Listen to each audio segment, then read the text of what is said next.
Dominant Protector. Credit to the author. 1311-20. Ang mga pangalan po na nandito ay galing sa mga name generator. Kaya kung meron man pagkakatulad sa mga pangalan ng totoong tao o lugar, ito ay tunay na hindi sinasadya.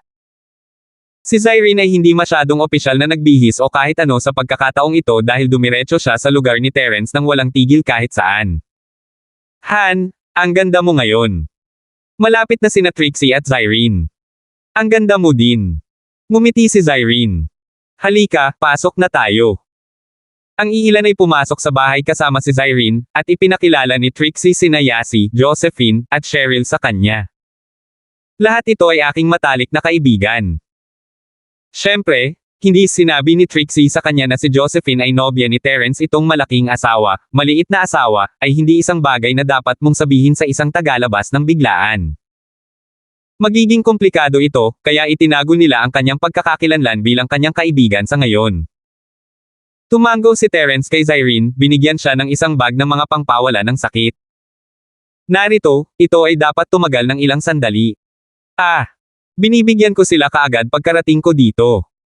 Hindi mo naman ako pinapahiwatig na umalis, di ba? Biro ni Zyrene habang kinukuha ang bag. Nag-aalala lang ako na makakalimutan ko, Mataray, na sabi ni Terence. Maraming takeaway food sa kusina, kumain ka kung nagugutom ka. Pupunta ako sa kwarto ko. Magsaya muna kayo. Ayaw sumali ni Terence sa kasiyahan kasama si Zyrene. Hindi niya talaga alam kung ano ang gagawin sa isang superstar na babae. Si Trixie ay maaaring makipagtsismisan sa kanya ng kaunti, magtanong sa kanya tungkol sa maraming bagay tungkol sa kanya, ngunit si Terence ay walang kahit anong interes. She was just a stranger in his eyes, so bakit naman siya magiging interesado sa private affairs nito? Hindi napigilan ni Zyrene na imulat ang kanyang mga mata matapos makita ang ganap na kawalan ng interes ni Terence. Hindi niya pakiramdam na isa siyang bituin dito, ngunit iyon ang dahilan kung bakit nawala ang kanyang karaniwang tensyon at pagkaalerto. Para siyang nasa bahay, nakakapag-alis. Para sa mga tanong ni Cheryl at Josephine at Yasi, karaniwang sinabi niya sa kanila ang lahat. Wala siyang dapat itago dahil ang sakit lang talaga ng ulo ang isang malaking sikreto. Zyrene, may boyfriend ka na ba? Naging interesado na rin si Miss sa chismis. Ito ang ginawa ng mga tagahanga pagkatapos ng lahat. Isa rin itong paksang pinagtutuunan ng pansin ng media. Ang ilang mga tagahanga ay nag-isip at gumawa ng mga pagpapares, ngunit napatunayan na lahat sila ay hindi pagkakaunawaan. Siya ay palaging single. Pero, maraming fans ang hindi naniniwala na feeling nila may secret boyfriend si Zyrene na hindi pa napapansin. Hindi pa, haha, talaga. Wala akong boyfriend. Napangiti si Zyrene, alam niyang itatanong nila ito. Tapos virgin ka pa. Diretso ang sinabi ni Yasi. Well. Oo. Namula si Zyrene, iniisip sa sarili na siguradong hindi mga normal na tao ang mga kaibigan ni Terence. Naku, inosente ka pa rin talaga, purong babae. Lalo siyang nagustuhan ni Yasi. Hindi napigilan ni Terence na umiling habang papasok siya sa kanyang silid. Sa gabi, maliban sa mga bagay na dinala ni Terence mula sa restaurant, gumawa pa siya ng ilang ulam. While the seafood is more than enough, Zyrene was a guest. Ayaw niyang masiraan ng mukha ang miss at ang mga babae. Hindi maiwasan ni Zyrene na humanga sa pagkain ginawa ni Terence. Hindi niya akalain na makakagawa siya ng napakasarap na bagay. Mas professional pa siya sa yaya niya. Ang iyong mga kasanayan ay mahusay, ang iyong mga kaibigan ay tiyak na mapalad na ikaw ay nagluluto. Hinangaan ni Zyrene. Han, you can always come if you like food. We'll always welcome you. Sabi ni Cheryl bilang host. Gusto ko, Cheryl. Ngunit hindi ako maaaring manatili sa Starfield ng masyadong matagal. Kailangan kong umalis sa lalong madaling panahon, sabi ni Zyrene, medyo nanghihinayang. Ngunit kung magkakaroon ako ng pagkakataon, pupunta ako upang makita kayong muli. Talagang masaya ako sa inyo, at wala man lang akong nararamdamang pressure. Mahusay iyan. Dumalo pa sa hinaharap. Masayang sabi ni Yasi. Oo, kailangan mo pang lumapit. Kung hindi, patay na ako. Naaawang sabi ni Trixie. Huwag kang magsalita ng ganyan sa husay ng boyfriend mo, kailangang may paraan. Sabi ni Zyrene. Sana nga. Napabuntong hininga si Trixie. Sige, huwag na nating pag-usapan ito, kain na tayo. Ayaw ni Terence na pag-usapan ang paksang iyon. Ang pag-iisip pa lang ay sumasakit na ang ulo niya, wala pa rin siyang solusyon, at kailangan niyang alagaan ito ng hakbang-hakbang. Pagkatapos kumain, iminungkahi ni Yasi na magkaraoke sila. Dahil ang silid ng karaoke ng Miss ay isang profesional na pamantayan na may pinakamahusay na kagamitan, matapos itong aiton ng kaunti, nasiyahan si Zyrene dito. Si Zyrene ang kumakanta para sa lahat noong una, at pagkatapos ay naging salaitan. Ang ikinagulat niya ay lahat ng mga babae ay may magagandang boses, hindi sila masama, kahit kumpara sa kanya, kailangan lang nila ng ilang pagsasanay, at mayroon silang potensyal na maging mga bituin din. Umupo si Terence sa sofa, nakikinig sa mga babaeng kumakanta, nakaramdam siya ng init, iniisip na ang ganitong uri ng mapayapang buhay ay hindi niya pinangarap na magkaroon ng karangyaan noon. Ngunit kapag naisip niya ang buhay na mayroon siya ngayon, pagsisisihan niyang tinanggihan si Ning, hindi pa rin ito banibitawan. Ngunit, nawalan sila ng oras. Ang ilang mga bagay ay hindi maaaring ibalik, at ang kanyang relasyon kay York ay napaka-tense rin. Ang nakatagong York ba ay ang parehong koponan tulad ng karaniwang bahay York. Ngunit ano man ang mangyari, alam ni Terence na siya, sa ngayon, ay hindi isang taong maaaring pakasalan si Ning. Ang Hidden House York ay isang makapangyarihang bahay, at malaki ang inaasahan nila para sa kanya, na pinangangalagaan siya bilang isang York. Ang mga normal na tao ay hindi man lang maakit sa kanila, at si Terence ay isa lamang golden class noon. Isa pa lang siyang mystic ngayon, habang ang mga York ay napapabalitang may mga sky class masters. Isa rin ito sa mga dahilan kung bakit naramdaman ni Terence ang kanyang sarili, hindi lang niya nagawang bigyan siya ng matatag na buhay, ngunit hindi rin niya kayang makipagkompetensya o lumaban kay House York. Hindi niya maiwasang mapabuntong hininga nang maisip niya iyon. Ngunit, iniisip ang tungkol sa buhay na mayroon siya ngayon, gumugol ng oras kasama sina Josephine at Trixie, hindi niya ito pinagsisihan. Ano man ang nangyari sa kanya, si Josephine ay laging nasa tabi niya. Ito ang taong makakasama niya sa buhay. Isang malungkot na kanta ang lumabas, na nagpaalis kay Terence sa kanyang pag-iisip. Isa itong klasikong lumang kanta, na umaagos mula sa mga labi ni Trixie. Kasabay ng malungkot na boses ni Trixie, naramdaman ni Terence na umasim ang kanyang puso. 13:12. Itinaas ni Terence ang kanyang ulo at tumingin kay Trixie. Ang mood sa sala ay tumahimik bigla. Ang emosyon ng lahat ay naapektuhan ni Trixie. Huwag kang umiyak, mahal ko. Ngayong gabi ay bibitaw ako na parang bulaklak, papatak sa pinakamagandang sandali. Hindi mababawi ng iyong mga luha ang aking pagkalanta. Huwag kang umiyak, mahal ko. Habang hindi ako madyay gising, ako na ang pinakamagagandang kumikislap na bituin sa kalangitan sa gabi. Alalahanin mo noong sinabi ko sa iyo ng buong pagmamalaki na ako'y naparito sa mundong ito ay nasusunog minsan. Ng mga paraan. Ang kanta ay tinawag na Don't Cry, My Loved One, at ang lyrics ay parang katulad ng sitwasyon ni Trixie. Ito rin ang paboritong kanta ni Trixie, ngunit bihira niya itong kantahin sa harap ng iba. Sa ngayon, ang mga tao rito ay pawang mabubuting kaibigan niya na alam ang kanyang sitwasyon, at ang kantang ito ay talagang nakatuon sa kanila.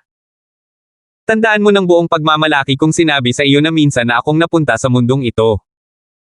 Huwag mong sabihin sa akin kung ano ang kawalang hanggan. Mapapaso ako sa pinakamaliwanag na paraan. Ang lahat ay nagsimulang maghamang habang ang emosyon ni Trixie ay bumuhos at nahawaan sila. Ang mukha ni Trixie ay nakangiti ng maliwanag, ngunit ang kanyang mga luha ay tumulo ng hindi alintana.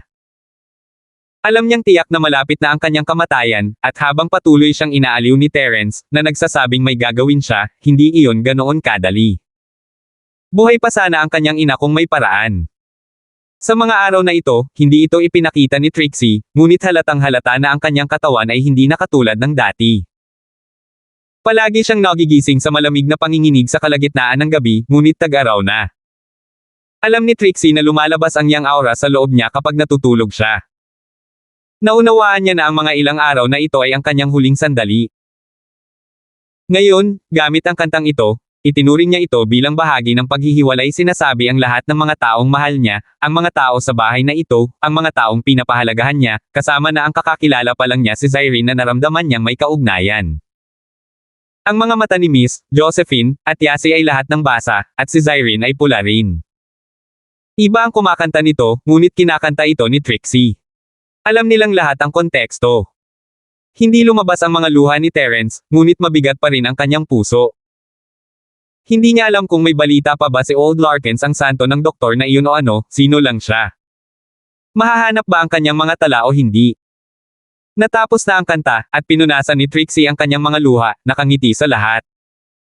Ano bang problema niyong lahat, mukhang problemado kayo. Masama ba ang pagkanta ko o ano? Tara, grade my singing. Ha! Ang galing mo kumanta. Pilit nang umiti si Josephine. Nakangiti sina Cheryl at Yasi at nagpalakpakan din, at tumayo si Zyrene. Nag-isip lang ako mas maganda pa sa pagkanta ko. Haha, talaga. Parang pwede rin akong maging star. Masayang sabi ni Trixie.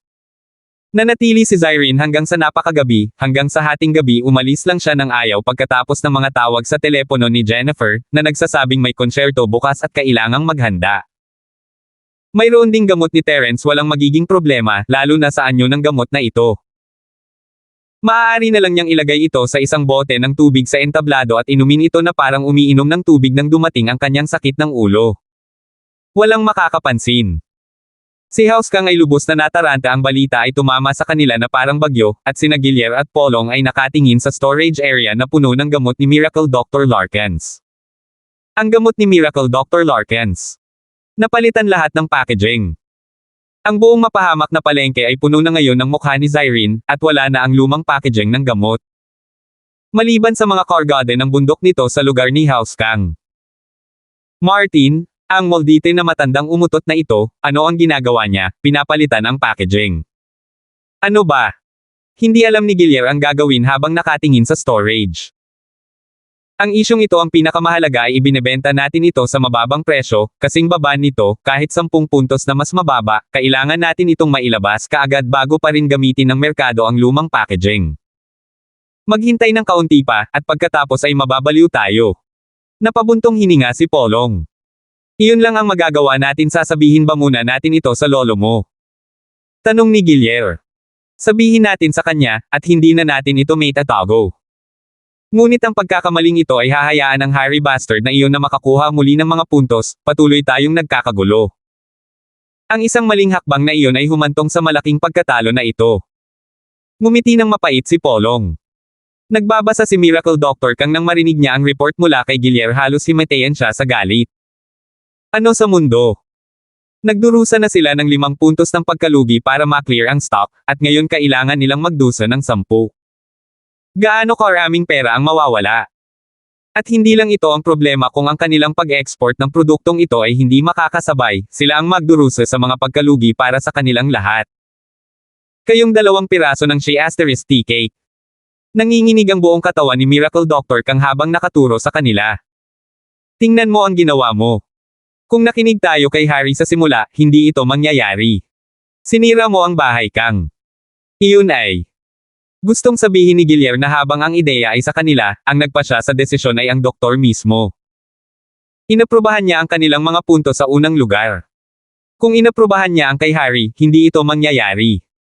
Ngunit hindi yun ang masasabi niya, lalo lang siyang mainis nito, kaya napayuko na lamang si Guillermo at tinitiis ang pagagalitan. Ilabas mo si Harry ngayon, basura ka. Si Miracle Dr. Kang ay isang magaspang na tao, naglalaway ng mga kasa sa paligid. D** man, mga B***starred kayo. Pawis na pawis sina Guillermo at Harry. Kung sila ay maliliit na bastard, hindi ba siya magiging matandang bastard? Oo, tatawagan ko si Harry ngayon din. Tumanggo si Polong. Ang kailangan niyang gawin ngayon ay magtiis ngayon, ito ang kalamangan ni Harry, at hindi pa niya ito maibabalik, kailangan niyang hanapin ang butas na iyon upang mapalitan ang mga talahan na yan. 1313. Si Polong ay isang pakana. Habang ayaw niya, lalo lang siyang mawawala kung ipapakita niya ito sa hindi magandang sitwasyon. Matapos subukang itulak ang sisihin ng hindi mapakinabangan, kinailangan ni Polong na maghanap ng iba't ibang pagkakataon. Ang pagtitiis ngayon ay magbibigay sa kanya ng mas malaking pagkakataon. Sinabi ni Harry na pupunta siya at hahanapin ang recipe ng Peel of Life Extension at Toxin Cleansing, ngunit talagang lumabas siya para kumuha ng ilang babae at uminom at maglaro. Ang pagkuha ng recipe ay hindi ganoon kadali. Wala siyang ideya kung paano magsisimula. Gusto lang niyang maglaro saglit ngayon. Ngunit sinabi sa kanya ng tawag sa telepono na may malaking nangyari sa bahay, kaya mabilis siyang nakabalik. Habang nasa oposisyon siya kay Polong ngayon, si House Kang ang may problema, hindi siya tanga. Walang magandang buhay na naghihintay sa kanya kung babagsak si House Kang. Ngunit, pagkatapos tumakbo pabalik sa House Kang at malaman ang nangyari, kumalma siya. Naisip niya na ito ay isang malaking bagay, oo, nawalan sila ng pera, ngunit hindi ito paglipol. At saka, medyo masaya rin siya kasalanan ni Polong in the first place, and great, now si Lolo ay bigo sa kanya. Si Harry ang magiging pinuno ng bahay ngayon. Naiisip na ni Harry ang kanyang kinabukasan, nakaupo sa trono ng House Kang, kasama ang mga babae sa kanyang tabi at kumakain at umiinom ng walang magawa. Siya ang amo, ang Diyos. But on the surface, mukha pa rin siyang nasasaktan. Malaking bagay talaga ito pero ngayong nangyari na, wala nang oras para sisihin. Hindi sinasadya ni Tito at Kuya, syempre, ayaw nilang mangyari. Buti na lang, pera lang ang isyu ngayon, walang mas malaking problema kung hindi, malalagay sa matinding gulo si House Kang. Paulit-ulit na sinasabi ni Harry na hindi nila dapat sisihin ang sinuman, ngunit ang mga salitang iyon lang ang lumalabas sa kanyang bibig ay halatang halata na niya ito sa kanila. Harry, mawawalan tayo ng pera? Fine, pero sa dami ng volume ng gamot na inilalabas ni Miracle Dr. Larkins, malaki ang epekto nito sa ating mga benta. Yung mga tindahan ng gamot na patuloy na nagmamakaawa sa atin na mag-supply sa kanilang mga tindahan ngayon ay nawala na lahat, hindi na tinatanong sa amin ang bahay Kang. Mapait na ngumiti si Miracle Dr. Kang. Natatakot ako na ito ay isang Miracle Dr. Larkins na mundo ngayon. May mga binili pa mula sa militar sa ngayon, ngunit hanggang kailan ito magtatagal. Nag-aalala ako na tatanggapin din ni Martin ang mga utos na iyon, at pagkatapos ay ito na ang katapusan natin. Matindi ang mga sinabi ni Miracle Dr. Kang, ngunit kung magpapatuloy ito ay talagang magiging isang katotohanan. Si Polong, Harry, at Guillermo ay mukhang nag-aalala, may kasabihan.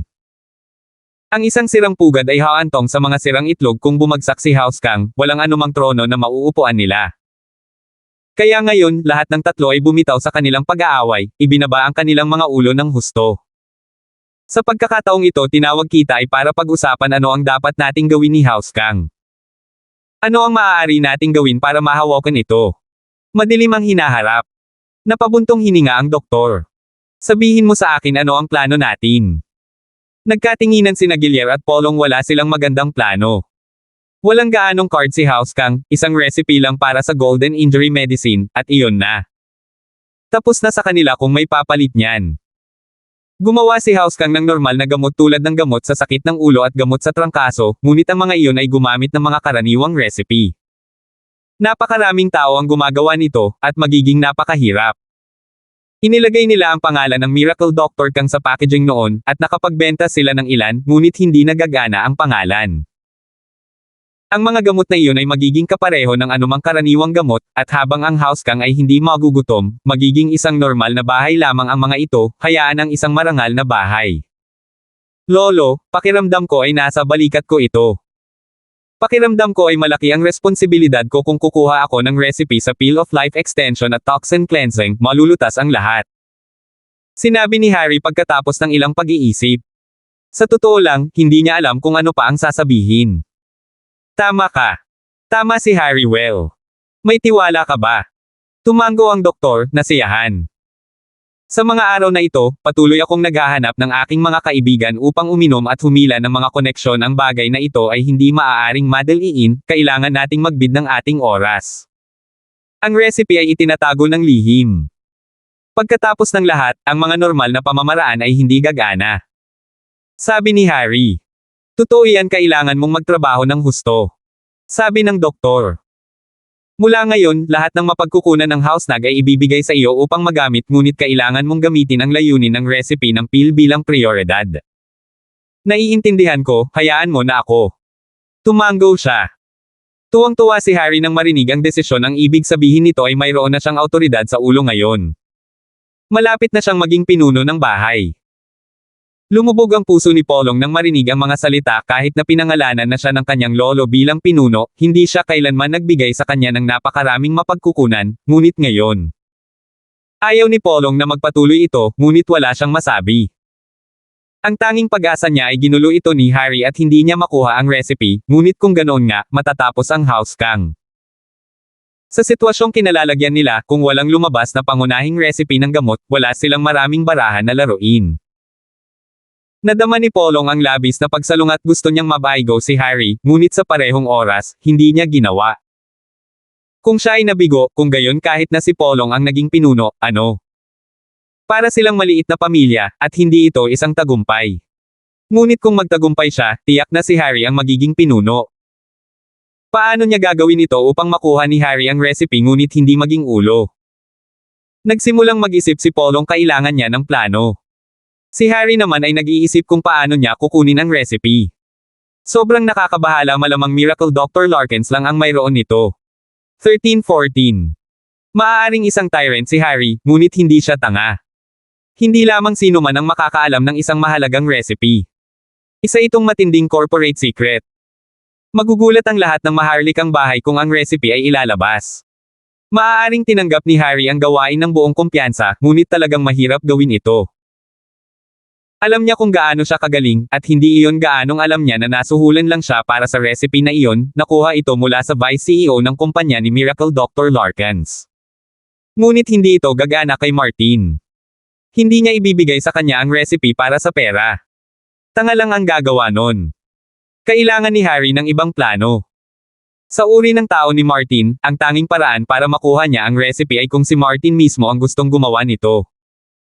Kung nakuha niya si Francine, maaari niyang gawin itong nakawin ang recipe, tiwala siya sa aspetong ito. Sa kanyang pananaw, ang mga babaeng umiibig ay bulag at pipigan niya ng kaso ni Joralyn. Ngunit si Francine ay kailangan lang maging engaged. Sa uri ng personalidad na mayroon siya, hindi siya makikipag-ugnayan sa ibang lalaki. Sa pagkakaroon ng kasal na iyon, walang magawa si Harry. Hindi niya ito makukuha kay Francine, at hindi rin niya makukuha kay Martin. Ano ang dapat niyang gawin? Nabagabag si Harry, ngunit hindi niya ito ipinakita, umalis lamang siya sa bahay ni Kang mag-isa at pumunta kina Samson at Sherwin upang mag-usap. Si Polong Kang, sa kabilang banda, ay umitim ang mukha nang makitang umalis si Harry. May kailangan siyang gawin. Kinailangan ni Harry na magtagumpay sa paghahanap ng recipe, ngunit paano niya ito hahayaang isuko ang ulo pagkatapos ng tagumpay? Ito ay isang mahirap na issue. Matapos malaman ang lokasyon ng arena, nagpadala si Amara ng isang malaking puwersa ng pulisya, tahimik na nakapalibot sa buong arena. Ngunit, kahit na banayad ang mga kilos ni Amara, mahigpit ang seguridad doon, lalo na pagkatapos ng insidente kay Galtan. Talagang natakot si Jerwin, hayaan ang mga taong ganyan na pumunta sa kanyang arena ng ilang beses, at ang buong lugar ay gagawin para sa. Kaya't may mga lalaking nagpapanggap siyang dumadaan sa mga kalsada, naglalakad sa ilang mga pasukan na laman na niya nang dumating ang mga sasakyan ng pulis. Master Wen, grabe, maraming pulis na pumupunta sa arena. Sabi ni Scorpion matapos makuha ang mga ulat. Ano? Ang pulis. Natigilan si Jerwin. Seryoso. Paano nila nahanap ang lugar na ito? Hindi ko alam. Baka may nagbigay ng impormasyon. Nakaramdam ng pagkabalisa si Scorpion. Alam niyang darating ang araw na ito, pero hindi ba ito masyadong maaga? Ang kanyang trabaho ay tanggihan ang mga singil at maging isang scapegoat para kay Jerwin, na umaako sa lahat ng responsibilidad. Nabayaran na ang pamilya niya, at pinaghandaan niya, pero hindi pa siya nag-enjoy.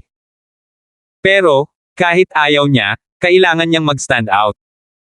Naiintindihan niyang mabuti kung gaano kalupit ang mga firewolves. Kung hindi niya gagawin ang kanyang trabaho, ang pamilya niya ang makakatanggap ng pinakamatinding parusa mula sa Direwolves. Kailangan niyang tanggapin ang lahat ng responsibilidad. Siyempre, sa arena maliban kay Scorpion, ang propesor, at ang namatay na fighter na si Lee, wala man lang nakakita kay Jerwin. Hindi nila alam na nag-e-exist siya. Ito ang dahilan kung bakit napakadaling makaalis ni Jerwin. Scorpion, ipauubaya ko sa iyo ang iba. Aalis muna ako kasama ang propesor.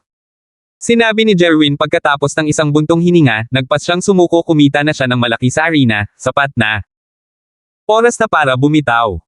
Huwag kang mag-alala, Master Wen, alam ko na ang gagawin. Kinagat ni Scorpion ang kanyang mga ngipin. Master Wen, magmadali, at umalis kasama ang propesor. Ngunit, sa sandaling iyon, tumunog ang telepono ni Scorpion, at mabilis niyang kinuha. Nagbago ang mukha niya nang marinig ang boses. Anong mali? Sabi ni Jerwin, napansin ang maputlang mukha. Grabe, Master Wen, pinalibutan na ng mga pulis ang lugar. Mukhang hindi na kayo makakatakas. Sabi ni Scorpion. Kailangan nating gawin ang plan B. Sige, bilasan mo. Tumango si Jerwin. Bago pumasok ang mga pulis, itigil ang lahat ng labanan, palitan mo kami ng propesor. Natitiyak ni Amara na tapos na ang arena nang ang lahat ng puwersa ay nakalagay sa posisyon. Wayne, magdala ng squad at pumasok sa arena kasama ko. Oo, Kapitan. Sabi ni Wayne at inipon ang mga lalaki. Bumukas ang mga pinto, at pumasok si Amara kasama ang kanyang grupo ng mga pulis. Siyempre, ang hindi niya alam ay may mga nagpapatrol sa mga gate at pintuan, buti na lang sinabihan sila ni Scorpion na umatras para hindi maghinala. Siyempre, kung nakakita si Amara ng mga patrol at gwardya, hindi na sana siya mag-abala sa paligid ng lugar, ngunit sisingilan siya para arestuhin ang lahat para wala silang oras para sumagot. Huwag kang gagalaw. Pulis kami. Lahat ng miyembro ng madla, walang biglaang paggalaw, umupo sa iyong mga upuan, at huwag lumaban. Sigaw ni Amara habang papasok. Ang lahat ng mga manunood ay tumalon nang makita ang mga pulis, may mga taong gustong tumakbo kaagad, ngunit ang mga salita ni Amara at ang mga baril sa likod niya ay nagpatigil sa kanilang pag-iisip. Audience members lang sila, dito para tingnan ang mga laban at tayaan sila, wala silang kinalaman sa arena, para hindi masyadong malaki ang penalty. Umupo silang lahat. Sa ngayon, biglang sumigaw ang isang mandirigma na may berdeng maskara. 13:15. Captain Song, ako na, dumating ka na. Bilasan mo at iligtas mo ako, ayoko nang lumaban pa. Pinipilit nila ako. Kinawayway ng lalaking nakaberdeng maskara ang kanyang mga braso sa entablado, umiiyak. Tulungan mo ako, Captain Song. Dahil sa biglaang eksenang ito, napatigil si Amara paano siya nakilala ng manlalaban. Ang lalaking nakasuot ng puting maskara sa tabi ng berdeng maskara ay tumawag din. Ah! Dumating ba ang pulis? Sa wakas, iligtas mo rin ako, ayoko nang lumaban. Ayoko na ng pera. Gusto ko ang buhay ko. Nagsisisi ako. Kayong pamahalaan ang madla. Makipag-ugnayan sa team to at hanapin ang arena, haharapin ko ang dalawang manlalaban na ito. Pakiramdam ni Amara ay pamilyar na pamilyar ang boses na nagmumula sa berdeng maskara. Oo, Captain Song. Tumango si Wayne. Ayon sa pagsusuri, ang lahat ay sumang-ayon sa parehong bagay. Ang arena ay nagpapatakbo sa mga ilegal na paraan, nakakaakit at nangaagaw ng mga tao upang maging manlalaban. Malamang na biktima ang dalawang ito, at walang panganib, kaya malamang naligtas si Amara. Umakyat si Amara at tumingin sa dalawang mandirigma. Sino ka? Bakit ka nag-aaway dito? Captain Song, ako ito. Inilabas ng berdeng lalaking nakamaskara. Ang maskara ito ay si Jerwin. Ang kanyang mukha ay umiiyak at naluluha. Ako si Jerwin. Jerwin. Ikaw na naman. Bakit ka nandito? Kilala ni Amara ang lalaking ito, isa siya sa mga biktima ng grupo ng mga magnanakaw ng bato, pero bakit bigla na lang siyang nahuli at nakipagsuntukin? Hindi ba masyadong tragic iyon?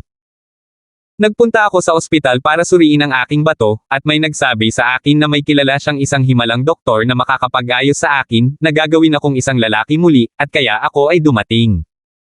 Sabi ni Janeway na may mapait na mukha.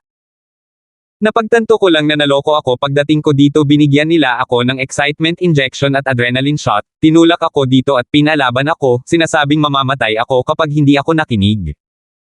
My God! Muntik na akong atakihin sa puso. Tumingin si Amara kay Jerwin ng may simpatiya, siguradong malas ang lalaking ito, na nahuli ng ganoon kaagad pagkatapos ng problema sa bato.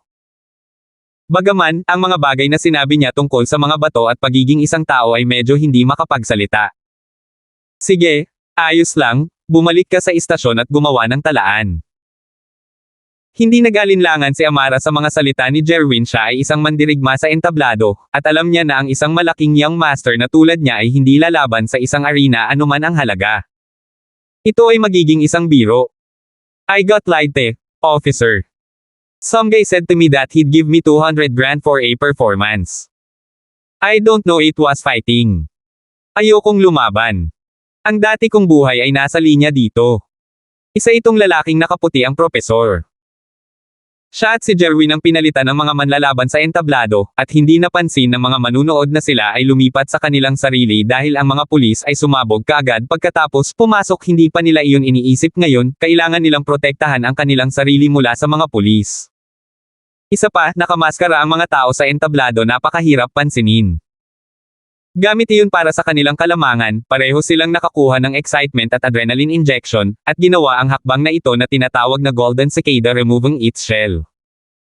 Sige, punta ka rin sa istasyon mamaya. Tumango si Amara. Nakahinga ng maluwag ang dalawang lalaki matapos marinig ang mga salita. Hindi masisisi ng isa si Amara. Pagkatapos ng lahat, dahil maliban sa namatay na fighter na si Lee, si Scorpion lamang ang nakakaalam ng kanilang mga pagkakakilanlan. At walang sasabihin si Scorpion tungkol sa kanila.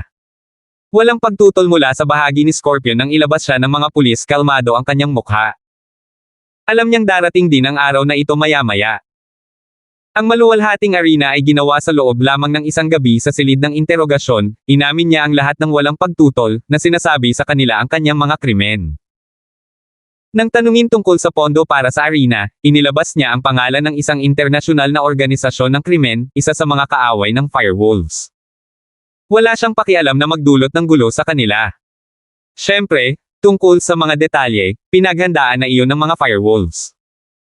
Walang mukhang out of place. Isang organisasyong kasing laki ng Firewolves ay madaling makapeke ng ebidensya.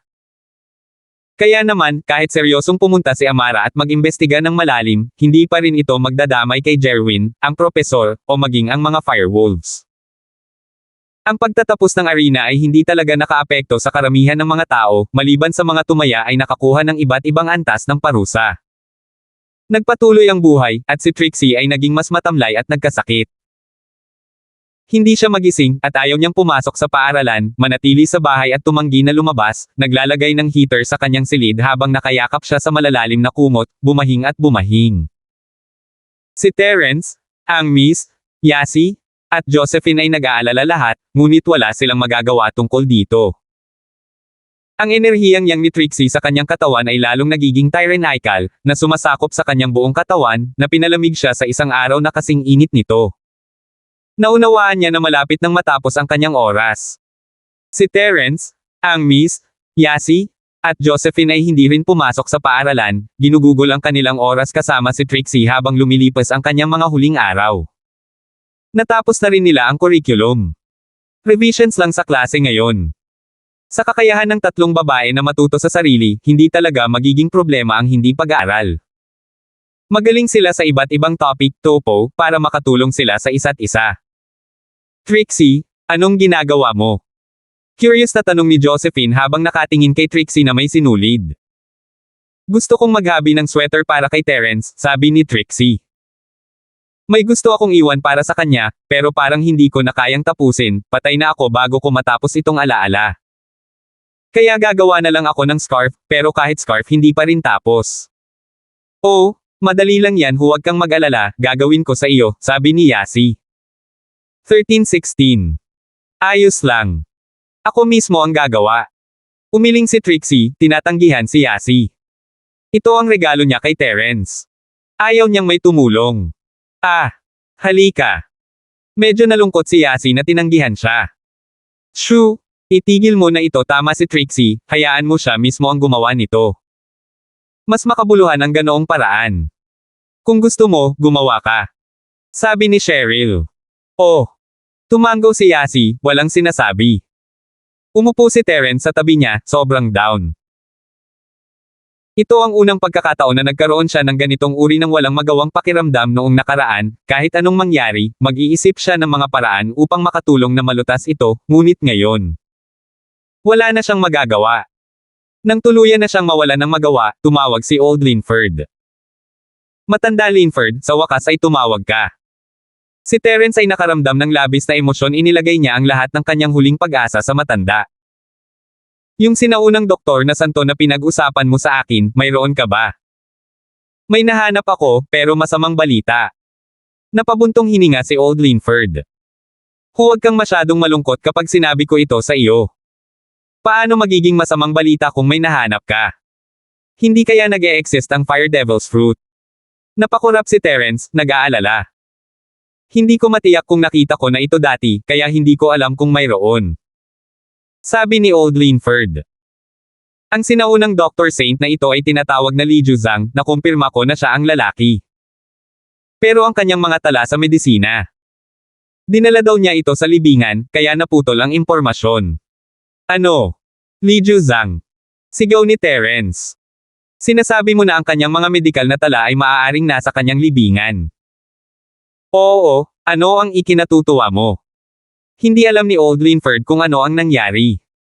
Excited, syempre, excited ako. Nagsimulang tumawa ng malakas si Terence. Li Juzang ito ay isang pangalan na narinig niya ng maraming beses, mula kay Boji at Amara. Si Amara ay pupunta pa nga sa puntod ni Li Juzang, hindi ba? Ang Dr. Saint. Ayon kay Old Linford, kung ang kanyang mga medikal na tala ay hindi naipasa, nangangahulugan ito na ito ay malamang na nasa kanyang libingan. Noong sinaunang panahon, ang mga tao ay may ganitong pag-iisip na protektahan ang kanilang kaalaman kahit na ang mga tapat at mabait na tao ay may ganoong kaisipan, na nagbabantay sa kanilang mga lihim. Ito ang naging dahilan ng pagkawala ng maraming kaalaman sa mundong ito. At kaya ang mga tala ay maaaring nasa libingan na iyon. Terence, alam mo rin ito, Li Juzang. Masasabi ni Old Linford na may nangyari. Oo, hindi lang iyon, alam ko pa kung saan ang libingan niya. Hindi inisip ni Terence na magiging mabilis ito. Ang kanyang nakatadhanang pagliligtas ay lumikha ng pagkakataong ito. Oh, seryoso. Hindi makapaniwala si Old Linford. Siyempre medyo nagkataon lang. Sinabi sa kanya ni Terence kung paano niya nailigtas si Boji. I never expected this might be fate after all. Marahil ay ayaw pa ng langit na umalis si Trixie. Emosyonal na sabi ni Old Linford. Ngunit, kailangan mong maging handa sa pag-iisip kahit na mahanap mo ang mga tala sa kanyang libingan, maaaring hindi mo mahanap ang mga mahiwagang bagay na nakadetalye ng mga tala. Oh, paano? Kumunat ang noo ni Terence. Ang mga salita ng matandang Linford ay parang isang balde ng malamig na tubig, at hindi na siya ganoon kasabik. Tama, hindi niya alam kung talagang nandoon ang mga tala. Ano ang ikinatutuwa niya. Una, ang mga tala ay maaaring hindi man lang banggitin ang lokasyon ng prutas. Hindi namin alam. Paliwanag niya. Bukod dito, kahit na nabanggit, si Li Juzang ay isang tao mula sa maraming taon na ang nakakaraan. Sino ang nakakaalam kung ang prutas ay naroon pa? Mas mabuti na ito kaysa wala. Hanggat may pag-asa, kakayanin natin. Kahit anong mangyari, kailangan kong subukan. Sabi ni Terence, determinado. Haha, mas malaki ang pag-asa, mas malaki ang pagkabigo. Kailangan mong magkaroon ng kalmado at neutral na pag-iisip, sabi ni Old Linford. Nawala mo yan ngayon, Terence. Nawala ang kabuoang composure mo dati, dahan-dahan, mas nagiging prone ka sa pakiramdam. Talaga. Napakurap si Terence. Siguro, pero mabuti na rin iyon. Wala naman akong sinabing masama. Kaya lang baka hindi mo matanggap ang resulta. Sabi ni Old Linford. Kailangan ko pa ring bigyan mo ako ng retirement fee kapag tumanda ako. Huwag kang mamatay bago ako mamatay. Huwag kang mag-alala. Hahayaan muna kitang mamatay. Ngumiti si Terence. Si Li Juzang ay gumugol ng mahabang panahon sa paghahanap ng prutas na ito nang may maraming pagsisikap. Ayon sa aking nabasa, siya ay may likas na matalas na pangamoy. Makakahanap siya ng matataas na antas ng mga halamang gamot sa malalaking kapatagan. Sabi ni Old Linford. Siyempre, hindi ako lubos na naniniwala. Baka meron siya niyan, o baka may iba siya. Sinasabi mo na mayroon siyang kagamitan sa paghahanap ng mga halamang gamot. Katulad ng aking jade necklace. Medyo mabilis ang reaksyon ni Terence. Siguro. Kung talagang pupunta ka sa kanyang libingan, bantayan mo yan. Sabi ni Old Linford. Nakuha ko na. Tumanggo si Terence. Isinasantibi ang lahat, magagamit niya ito para tumulong sa paghahanap ng prutas. Matapos ang pag-uusap, huminga siya ng malalim at tinawag si Amara. Terence. Nagulat si Amara. Kadalasan ay hindi siya tinatawag ni Terence sa kanyang sarili. Hinahanap mo ako. Oo, kailan mo nanakawan ang libingan? Tanong ni Terence. Rob. Napakurap si Amara. Ang ibig mong sabihin ay hulihin ang mga grave robber. Oo. Tumanggo siya. Ngayong buwan, sabi ni Amara. Inihanda ko na ang aking disguise bilang asawa ng grave robber team, at nakipag-ugnayan na ako sa iba pang mga tulisan. Pupunta rin ako. Sabi ni Terence. Tinatanggap ko ang iyong proposal. Talaga. Ang galing. Sabi ni Amara kung sasali si Terence sa kanila, mas malaki ang tsansa nila. Siya ay isang golden class late phase pick ngayon, ngunit maaaring may mga practitioner din sa mga grave robber. Baka hindi niya kayanin. Tawagan mo ako pagkatapos mong makumpirma. Sabi ni Terence. Tandaan mo ang sinabi mo, kailangan mong gumawa ng mga kopya ng mga log na makikita natin doon at bigyan ako ng isa. 1317. Oo, ngunit hindi ko maibibigay sa iyo ang orihinal. Si Amara ay may mga prinsipyo din, ang kanyang relasyon kay Terence ay mabuti, ngunit ito ay tungkol sa mga prinsipyo. Hindi niya mababago ang mga iyon. Hindi ko kailangan ang orihinal, gusto lang ni Terence na tingnan ang kanyang mga medikal na tala, wala siyang pakialam kung ito ang orihinal na kopya. Pagkatapos ng lahat ng iyon, hindi pa sinabi ni Terence sa mga babae, total hindi naman sila sigurado. Tulad ng sinabi ni Old Linford, mas malaki ang pag-asa, mas malaki ang pagkabigo. Ang kinatatakutan niya ngayon ay mahirap talagang hanapin ang prutas kahit na nasa notes ang mga detalye nito. At kaya, sa mga araw na ito, nagsimula siyang magsaliksik sa mapa na ibinigay sa kanya ni Bojia. Talagang naglagay siya ng maraming pagsisikap sa misyon na ito, sa pagkakataong ito maaaring walang maling hakbang, at kailangan niyang magtagumpay. Pagkaraan ng 3 araw ng gabi, nagsasaliksik siya sa mapa sa kanyang silid nang may sumigaw mula sa labas. Si Yasi ay nagmamadaling pumasok, nagpanik habang papasok siya sa kanyang silid. Shield bro? Bilis na himatay si Trixie, iligtas mo siya. Oh. Tumalon si Terence at iniligpit ang mapa, sinisingil siya, paano siya nawala ng malay. Ewan ko ba, sabi niya sobrang lamig daw niya at gusto niyang maligo ng mainit, hindi namin masyadong inisip, pero 1 oras na ang nakalipas mula noong nandoon siya, at sinuri namin, at nakita namin siya sa sahig. Sabi ni Yasi sa isang hininga. Tumango si Terence, inaasahan na niyang mangyayari ito.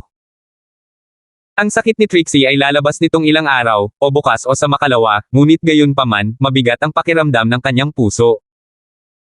Tama, nakahubad si Trixie, kaya maaari mong gawin ang anumang gusto mo sa kanya, Shield bro. Biglang sabi ni Yasi. Ha! Mapait na ngumiti si Terence, walang sinasabi.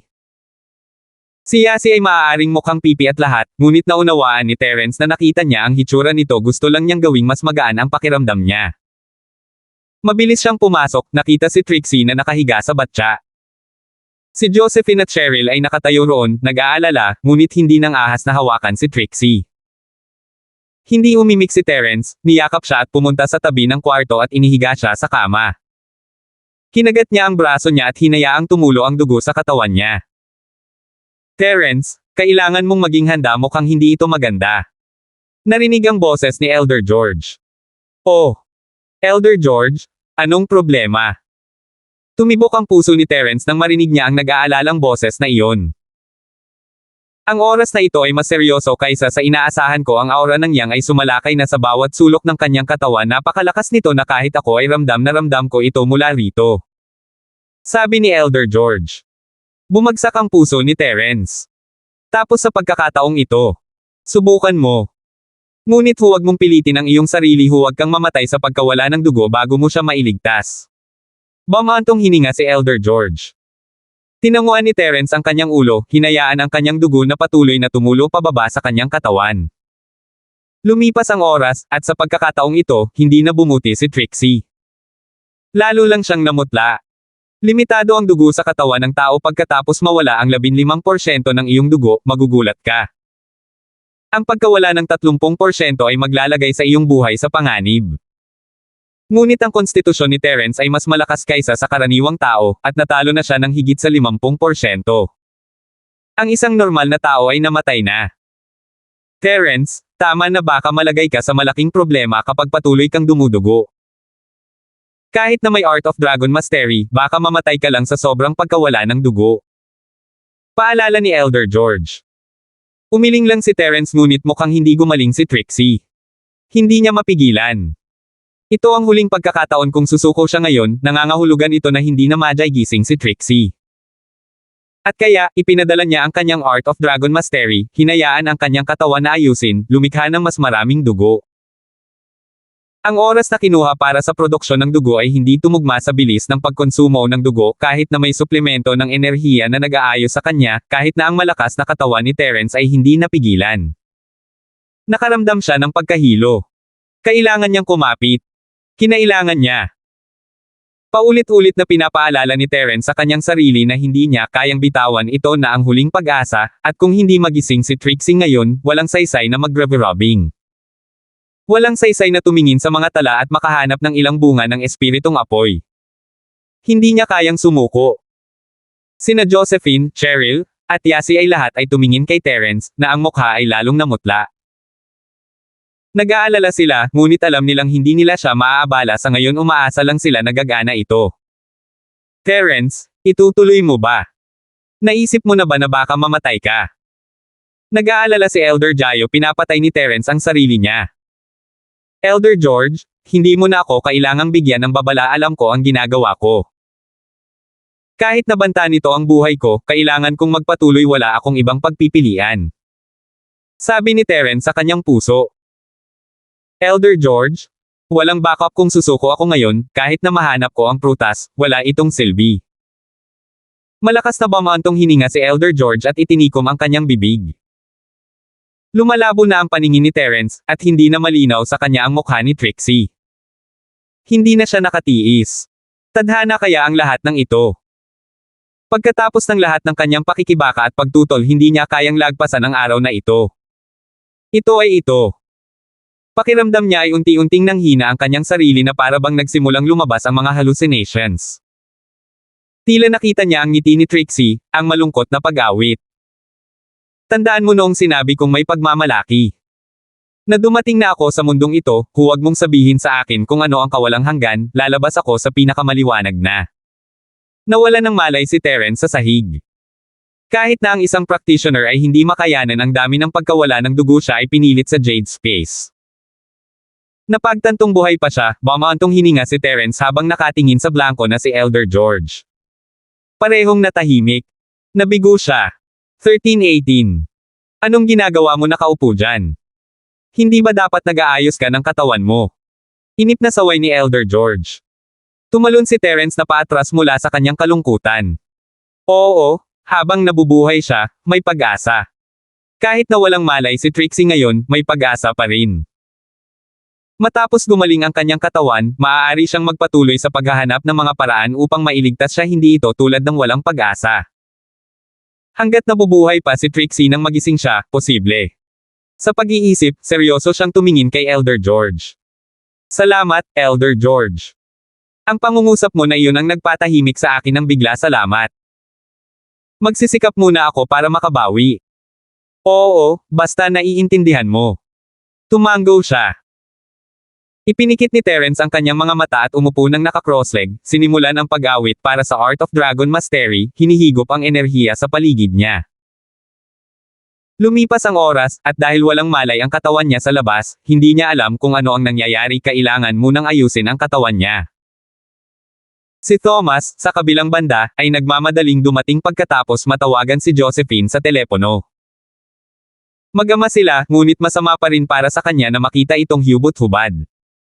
Siya ay lumaki na ngayon, pagkatapos ng lahat. At kaya, tumayo si Josephine sa harap ng silid. Tito Thomas, mangyaring maghintay ng kaunti, sina Cheryl at Yasi ay tumutulong sa pagbibihis kay Trixie, ngayon siya ay nahimete sa banyo. Sige, paano na? Ay, maliligtas ba siya? Agad na pumunta rito si Changlong nang hindi pa nakakakuha ng paliwanag mula kay Josephine. Sa pagkakataong ito, naging seryoso ang mga mata ni Josephine, at sinabi niya sa kanya ang totoo. Hindi niya masyadong gusto si Trixie noong una, at ipinangako lamang sa kanya ang kanyang kahilingan dahil kay Thomas. Pero ngayon, she really did like her, ayaw niyang umalis siya. Bago matapos si Josephine, naunawaan ni Thomas. Tumango siya at pumasok sa kwarto kasama siya. Sa ngayon, binihisan na siya nina Cheryl at Yasi, at napansin agad ni Thomas si Terence na nakahiga sa tabi niya. Terence.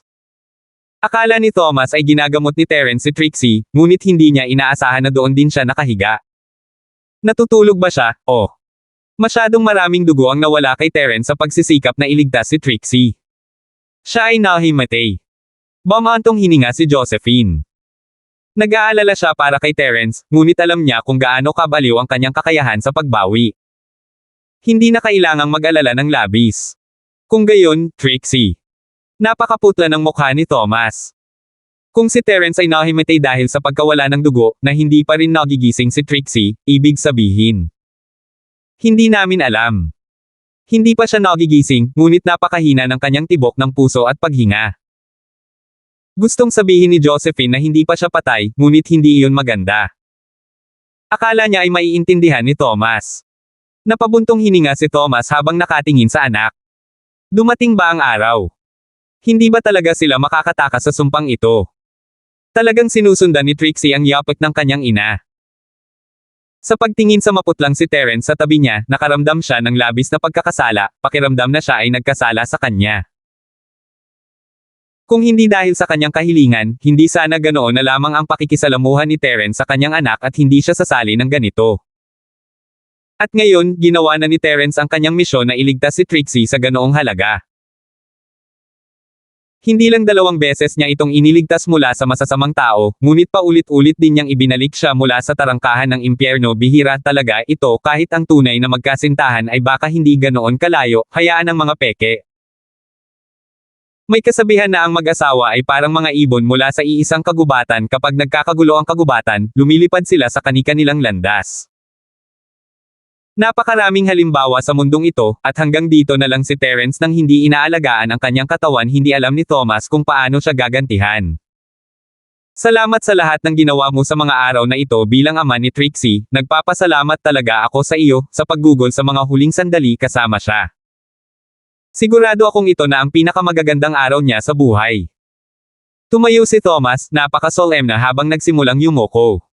Tito Thomas, anong ginagawa mo? Mabilis na tumayo si Josephine para pigilan siya. Oo, Tito Thomas. Magkaibigan kami ni Trixie, magkapatid kami, wala ito. Sabi ni Cheryl. Pagkatapos dumating ni Trixie, nagdala siya ng maraming saya at tawanan dito. Yeah. Naging troublemaker duo pa kami na nagdudulot ng gulo sa mundo. Kung gayon, naiintindihan ko. Kung pagod na kayong lahat, magpahinga muna kayo. Hihintayin kong magising sina Trixie at Terence. Sabi ni Thomas matapos tingnan ang oras. 3:00 na ng umaga. Magpahinga na kayo.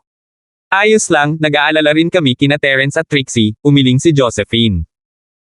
Paano siya nakakatulog kung ganito sila? Muling nakaramdam ng emosyonal si Thomas habang tinitingnan kung gaano karaming mabuting kaibigan ang kanyang anak. Mabilis na hinigop ni Terence ang enerhiya sa Jade Space, umaasa na mas mabilis siyang magising. Sinipsip niya ang lahat pagkatapos mag-compress para mas ma-absorb niya ang chi sa parehong dami ng oras kahit na ang pagpapakawala ng compression na iyon sa loob niya ay nagbigay sa kanya ng labis na sakit na parang nagtitiis ng maliliit na bomba ng enerhiya. Kahit sarili niyang lakas, masakit. Ngunit wala na siyang pakialam sa lahat ng iyon. Ang layunin niya ay gumising kaagad at gamitin ang kanyang dugo para kay Trixie. Ang kawalang ingat ni Terence ay hindi nagpapigil sa kanya ni Elder George kung gusto niyang magdusa, ayos lang. Hanggat hindi nito masyadong nalalagay sa panganib ang buhay niya, hindi siya makikialam. Ginamit niya ito para mag-level up, tapos, hayaang mag-compress para makarecover. Unti-unti, gumaling ang kanyang katawan, at natatag muli ang kanyang koneksyon sa pisikal na mundo. 13:19 Nakita ni Terence si Thomas, at nakita niya ang Trixie na wala pang malay sa tabi niya. Elder George, may pag-asa pa ba? Ang katawan ni Terence ay nakarecover na sa kalahati, mas mabuti kaysa dati. Hindi ako makasigurado. Ang sitwasyon ay lumampas na sa aking mga hula. Ang enerhiya ng yang ay sumasalakay na sa kanyang mga nerbiyos. Sa normal na pananaw, imposible. Kahit pilitin mo siyang gisingin muli, 1 o 2 araw lang. Sabi ni Elder George. Mahahanap mo ba ang prutas sa loob ng 1 o 2 araw? Sa tingin ko ay hindi ito posible. Bumantong hininga si Terence. 1 o 2 araw. Kahit na, ito ay isang pagkakataon, hindi ko siya pwedeng pabayaan ng ganito. Gawin mo ang gusto mo. Hindi ka susuko hanggat hindi mo nakikita ang katapusan. Ang Trixie ay nagkaroon na ng resistensya sa iyong dugo, ibig sabihin na ang enerhiya ng Yang ay sapat na malakas upang hindi masugpo nito. Sabi ni Elder George. Nakuha ko, naiintindihan ko. Kahit 1 o 2 araw lang, okay na. Sabi ni Terence. Birthday din niya. Ayokong umalis siya ng may pagsisisi, hindi ko pa siya nakaka-birthday. Pagkatapos ng sapat na paggaling, lumabas si Terence sa Jade Space at pumunta sa totoong mundo. Sinuri na niya ang kanyang sitwasyon sa kanyang mga pandama. Buhay pa siya, hayaan siyang makabawi sa kapayapaan. Pagkagising, hindi man lang niya kinausap si Thomas bago kinagat ang kanyang palso at ibuhos ang kanyang dugo kay Trixie. Ang puso ni Thomas ay lumuwag at medyo gamaan ang pakiramdam kung si Terence ay nasa problema pagkatapos ni Trixie, paano niya tatanggapin iyon sa kanyang konsensya. Lalo na noong si Terence ay disipulo ni Donovan, paano niya haharapin ito kung may nangyari sa kanya. Ngunit ang unang ginawa ni Terence pagkagising niya ay kinagat ang kanyang palso para duguan para kay Trixie. Sumakit bigla ang puso niya. Hindi niya alam ang sasabihin. Talagang nagmamalasakit siya sa kanya. Terence, huwag mong pilitin, lahat ng tao ay dapat mamatay balang araw, nagawa mo na ang lahat ng iyong makakaya. Hindi mo maaaring patuloy na gawin ito sa iyong katawan. Naunawaan ni Thomas na ang dugo ay mahalaga sa katawan ng tao kahit na si Terence ay isang practitioner. Siya mismo ay isa rin. Sobrang daming nawawala ng dugo at nanghihina kung hindi ka nakakuha ng sapat na dugo bago ka magising, isa na itong himala. Ngunit muling nagbubuhos ng dugo si Terence kay Trixie. Ito ay pagpapakamatay. Huwag kang mag-alala. Mataray na sabi ni Terence. Lubusan na akong naka-recover. Kailangan kong subukan man lang. Nang marinig ang mga salita ni Terence, natahimik din sina Josephine at Cheryl at Yasi. Naiintindihan nila ang kanyang pagkatao. Ang puso ni Terence ay patuloy na nagpupumiglas. Ayaw niyang hayaan na lang itong matapos. Habang tinitingnan niya ang maputlang mukha ni Trixie, hindi gumagaling, nagpatuloy pa rin siya sa pagbuhos ng dugo. Lumipas ang oras, at muling namutla ang mukha ni Terence. Nagpatuloy siya. Lalong yumigting ang hangin sa silid, at walang nagsalita, lahat ay nakatingin kay Terence at Trixie ng tahimik. Sa wakas, gumalaw ang kilay ni Trixie. Lumipat sila. Lumipat talaga sila. Sigaw ni Yasi. Ha! Ang mga labi ni Terence ay sumilay sa isang malambot na ngiti ng ginhawa. Tila na ibalik si Trixie. Ang mukha ni Thomas ay nagulat at natuwa, muli hindi niya inaasahan na muli siyang hihilahin pabalik ni Terence. Trixie, gising ka na ba? Tumakbo si Thomas, emosyonal. Iminulat ni Trixie ang kanyang mga mata ng malabo, nakatingin sa lahat, nagulat. Gising na ako. Buhay pa ako. Oo, buhay ka. Tiyak na tumango si Terence. Niligtas mo na naman ako. Terence, honey. Sabi ni Trixie habang nakatingin sa maputlang mukha ni Terence at dumudugo na palso, masama ang pakiramdam. Oo, napakaraming dugo ang nawala kay Shield bro at nahimatay pa siya sa pagsisikap na iligtas ka. Sabi ni Yasi. Ngunit pagkagising, ipinagpatuloy kanyang muli. Yasi. Pinigilan siya ni Cheryl, lalo lang itong magpapasama kay Trixie. Gaya ng inaasahan, mukhang malungkot talaga ang mukha ni Trixie. I'm really sorry, Terence honey. I'm not worth that much. Kahit mabuhay ako ngayon, ilang araw na lang. I can feel it. Yung aura na yan ay puno pa rin sa loob, medyo pinipigilan lang. Alam ko, pero sa makalawa ay ang iyong kaarawan. Pagkatapos ng araw na iyon, sisirain mo ang sumpa na hindi ka napapasa sa 20, may pag-asa pa. Sabi ni Terence. Talaga. Birthday ko kinabukasan. Hindi man lang talaga naalala ni Trixie kung kailan ang kanyang kaarawan, wala siyang mabubuting kaibigan, at palaging abala si Thomas, kaya hindi niya ipinagdiwang ang kanyang mga kaarawan. Naalala ba talaga ni Terence?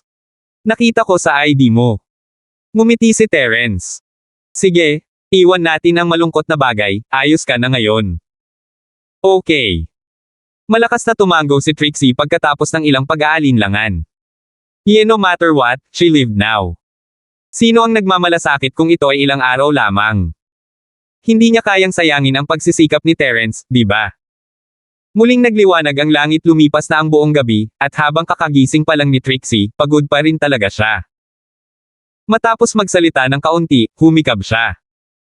Tere na at magpahinga, lahat kailangan ko na ring bumalik sa aking silid. Sabi ni Terence. Babalik din ako, Trixie, kailangan mong makinig kay Terence habang nandito ka. May trabaho rin si Thomas, ang kaso ng Redskins ay hindi pa rin naasikaso. Sino ang nakakaalam kung anong mga plano sa paghihiganti ang kanilang binalak? Bagaman, ngayong nandito na si Trixie, hindi siya target ng Redskins. Agad na nawala ang ngiti ni Terence pagkalabas niya ng silid na may pagkasimangot sa kanyang mukha. Nakita ni Thomas ang pagbabagong iyon ng ekspresyon, ngunit hindi siya nagulat. Terence, gaano katagal si Trixie sa oras na ito? Hindi sigurado, ngunit mga 2 araw. Bumantong hininga si Terence. Ito ay hindi sapat na oras. Kung mayroon akong mas maraming oras, maaari kong hanapin ang bunga ng apoy na espiritu, at makakahanap ako ng paraan. 13:20. Ano? Sinasabi mo na nakahanap ka ng paraan para iligtas si Trixie. Natigilan si Thomas, natigilan sa kanyang paglalakad habang nakatitig kay Terence. Huminga siya ng mabilis. Terence, sabihin mo sa akin nakahanap ka ba ng paraan para iligtas siya? Tito Thomas, please calm down, mag-usap tayo sa ibaba sa kwarto ko. Nag-aalala si Terence na maapektuhan ng boses niya si Cheryl at ang iba pa sa loob ng kwarto. Sige. Masyadong emosyonal si Thomas kaya medyo nanginginig siya habang sinusundan niya si Terence sa kanyang silid. Nagtanong kaagad nang makapasok sila, Terence, pakisabi sa akin, mayroon ka bang paraan? Tito Thomas, may paraan, pero hindi ko alam kung mahahanap ko ang mga sangkap na panggamot. Kung kaya ko, ayos lang. Sabi ni Terence. Ngunit may kaunting problema dito at iyon ay ang walang oras. Walang oras, at kahit na pumunta ako at makitang aabot ito ng 1 buwan o mas matagal pa, hindi ganoon katagal ang Trixie. Sahog. May balita ba tungkol sa prutas ng apoy na espiritu? Tanong ni Thomas na puno ng pag-asa. Oo, nalaman ng matandang lalaki sa isang libro na may isang santo ng doktor na minsang nagpagaling ng yang aura sa isang mahalagang tao gamit ang prutas ng fire spirit. Nagagawa nitong pigilan ang aura sa loob ng katawan ng isang tao, kung ano mismo ang kailangan ni Trixie. Sinabi ni Terence, ang lokasyon ng prutas na ito ay napakahusay na mailarawan sa kanyang mga tala, at ang mga tala na iyon ay malamang na nasa kanyang libingan. Oh! Sinasabi mo yan. Nahanap mo na ba ang puntod ng santong doktor na ito? Gulat na sabi ni Thomas. Oo. Naghahanda akong pumunta doon. Tumango si Terence, sinabi sa kanya ang kanyang mga plano kay Amara. Inimbitahan ako ni Amara sa libingan ng magkasama, at para sa isang gantimpala, hahayaan niya akong magkaroon ng mga kopya ng mga aklat na makikita nila doon. Mabuti yan kahit na mabibigyan kita ng mga kopya kahit na hindi niya makuha. Hindi nag-alala si Thomas tungkol dito, walang problema para sa isang tao sa kanyang posisyon at departamento, so sinasabi mo na may malaking pag-asa para sa sakit ni Trixie. Ganyan dapat, pero walang oras. Mapait na ngumiti si Terence. Ang balita ay dumating ng huli, kung ito ay medyo mas maaga, magkakaroon pa rin ng pag-asa. Ayos lang ito na ang huling pagkakataon niya. Kaya ko ito. Sinabi ni Thomas, maaaring hindi mo alam ito, ngunit nang pumasa si Yasi, gumawa ako ng isang kabaong ng yelo para sa kanya, pinalamig ang kanyang katawan at pinapanatili ito nang hindi siya pinapatanda. Ano? Nakaisip ka ng ganyan? Tumigil si Terence, tumango. Ganap na 0 na temperatura. Ang departamentong kinaroroonan ko ay medyo espesyal, ngunit hindi ito umabot sa ganoong temperatura. Bagaman ang pagpapanatiling buhay ni Trixie sa loob ng ilang dekada ay hindi magiging problema. Sabi ni Thomas. Hindi mo ako dapat bigyan ng utang na loob sa ganitong paraan. Si Donovan ang shifu mo. May binanggit siyang kawili-wiling bagay na nagsasabi na may isang taong nagyelo minsan at nagising ng matuno ang yelo. Ito ang nagbigay sa akin ng ideya. Siyempre, habang tinitiyak nito na hindi magbabago ang kanyang katawan, may panganib pa rin. Isinasantibi ang iba pang mga bagay, kahit na ito ay talagang bahagi ng pag-alis nito, kung ito ay talagang makakapagpawala ng bahagi nito. Kamatayan dyan. Hindi yun magiging alalahanin. Ngumiti si Terence ng isang nakakagaan ng ngiti. Hanggat ang kanyang katawan ay nananatiling pareho, si Terence ay may toneladang all-purpose energy para harapin ang mga isyong iyon. Tanging ang prutas ang problema ngayon. Nang makita ang ngiti na iyon, hindi na kumibo si Thomas. Tila tiwala si Terence. Sige, ihahanda ko na ang mga tauhan ko. Hindi nag-aksaya ng oras si Thomas. Noong pinalamig si Tia Susan noon, naisip mo ba na maaaring may pagkakataon sa hinaharap? Tanong ni Terence. Oo, sinabi noon ni Miracle Dr. Donovan na kung may Sky Class, may iligtas si Yasi, pero Sky Class. May mapait at bigong ngiti sa mukha ni Thomas. Tinanong ko siya noon, ngunit walang klase ng Sky ang nanganganib na maging isang normal na tao. Ikaw. May nakilala kang Sky Class. Nagsimula si Terence, nagulat. Hindi niya inaasahan na makikipag-interact siya sa isang Sky Class. Ayos lang, huwag na nating pag-usapan ang nakaraan. Isa na akong normal na tao ngayon. Malinaw na ayaw pag-usapan ni Thomas ang nakaraan. Umiling lang siya at hinayaan na lang iyon. Alam iyon ni Terence, kaya hindi na siya nagtanong. Kung gayon, gamaan ang loob ko. Kung maaari, susubukan kong maghanap ng 2 prutas, binibigyan si Tia Susan ng isa, ngunit kung mayroon lamang. Patawarin mo ako, Tito Thomas, kailangan kong ibigay ito kay Trixie. Hindi natin alam kung gagana ang prutas kung hatiin natin ito. Alam kong mabubuhay ka sa iyong asawa, ngunit gusto kong mabuhay din ang aking asawa. Naiintindihan ko. Hindi mapigilan ni Thomas na mapangiti sa mga sinabi nito. Anak ko rin yan. Naniniwala ako na kung ibibigay ko ang nag-iisang prutas kay Susan sa halip na kay Trixie, papatayin niya ako. Tumanggaw si Terence, tama si Thomas.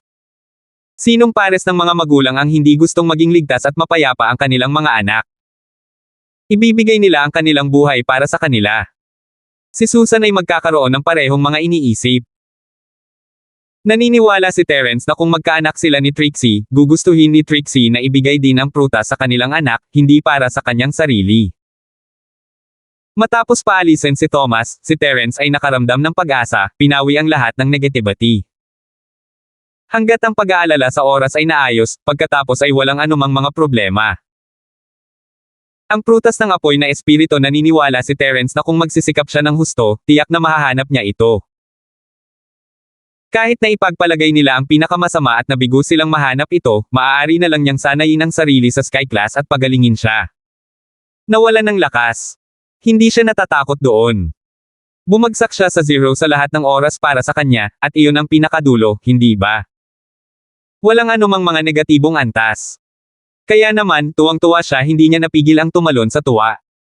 Umiling siya pagkalapag kailan pa siya naging ganito. Tama si Old Linford. Nagbago siya. Salamat po at sinamahan ninyo ako, ingat lagi mga master.